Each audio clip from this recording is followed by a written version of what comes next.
On avait été envoyé là-bas pour bosser. J'ai donc regardé la liste pour voir ce qu'on devait entreprendre.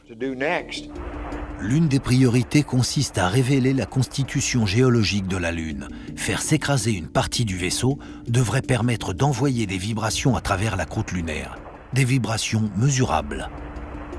Les scientifiques ont dit « Détachons le LEM et faisons-le s'écraser à bonne distance du sismographe afin de mesurer les vibrations.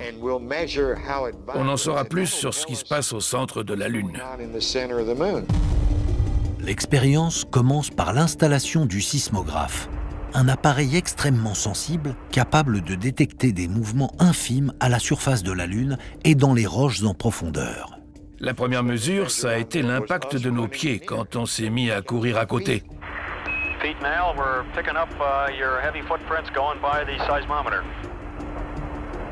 Pendant les 31 heures qui suivent, l'expérience géologique est mise en stand-by.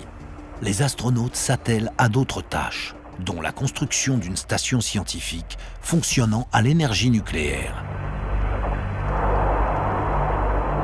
L'expérience reprend quand l'étage de remontée repart s'arrimer au module de commande.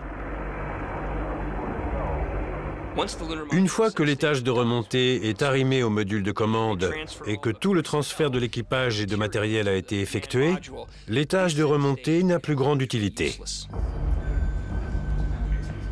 L'engin abandonné devient alors un missile contrôlé par les techniciens de Houston.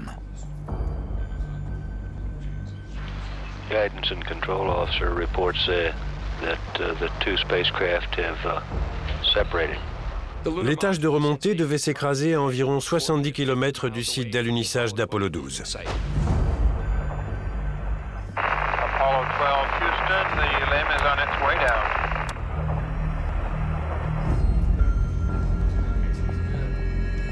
Le module vient percuter le sol lunaire à plus de 6000 km/h. Il creuse un cratère de 10 mètres de diamètre et provoque un tremblement de Lune. Il s'est écrasé sur la Lune juste là où on voulait. Le sismographe a ainsi pu mesurer les conséquences à l'intérieur de la Lune.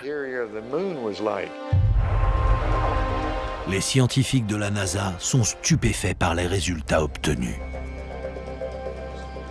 Sur le sismogramme, ils se sont aperçus que ça sonnait comme une cloche, sans s'arrêter.